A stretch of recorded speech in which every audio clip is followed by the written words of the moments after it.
All right, so actually, I really got a lot out of this. I really didn't. I didn't think that I would get anything out of this, or I wasn't sure.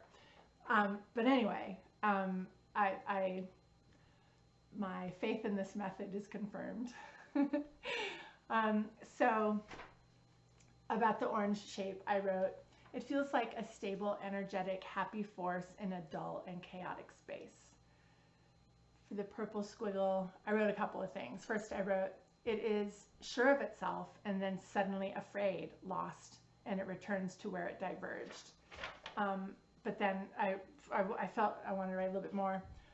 It was going well, it plateaued, and then very suddenly started to go faster, and everything fell. It didn't know how to proceed, so it went back.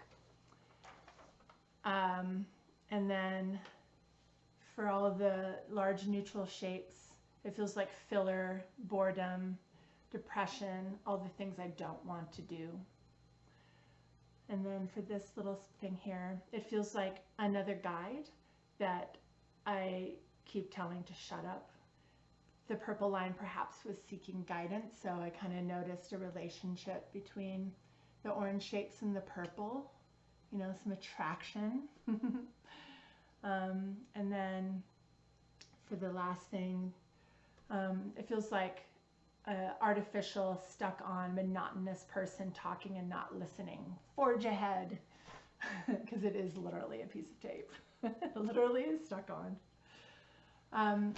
So I feel like I could really relate to a lot of that. You know, I'm a person who struggles with depression, and this really feels a lot like a picture of my struggle with depression and how it relates to my art. And I feel like the purple line is kind of representing, not exactly, but it has elements that kind of represent my my artistic path. And I just have like this fear of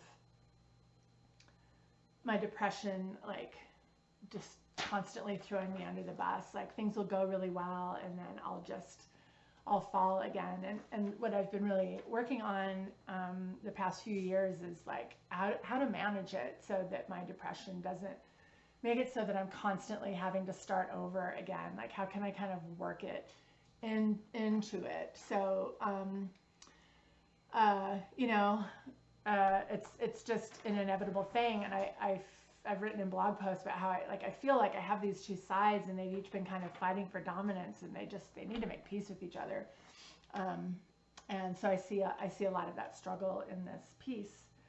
And one of the things in my art that I used to do is that I really felt like a lot of the imagery that was coming through was, you know, these sort of archetypal, like kind of spirit guides.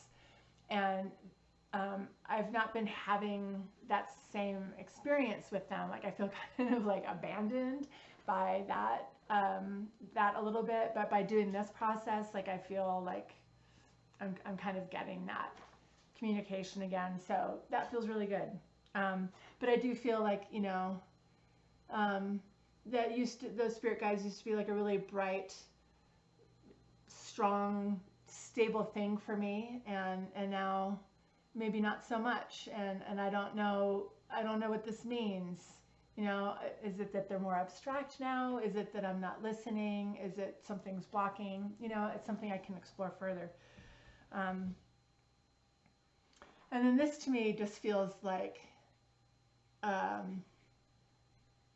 don't know what word I would want to use, but like that's that voice that thinks it knows what's best for me, and like be disciplined, and like all of these things that that don't really work for me very well. And you know, and like I was supposed to, this is the path I was supposed to be on, and instead this is how it's going, you know, and how that just doesn't work for me to have this sort of artificial, like aspirational self-improvement path. Doesn't work for me. So yeah, so that was cool.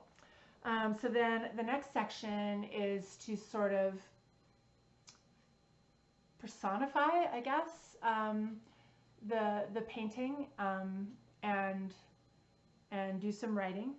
And what you're going to do is uh, kind of adopt the point of view of from something in the painting. It doesn't matter what, just whatever is standing out to you the most. And the sentence starter is going to be, I am the one who, and then you're going to finish it from that point of view. So I'm going to go ahead and do that. I'm trying to write for about 5 minutes or so. Longer is great. And don't be afraid to be poetic. I think when visual art is translated into written language, it wants to be poetic. So just let it flow.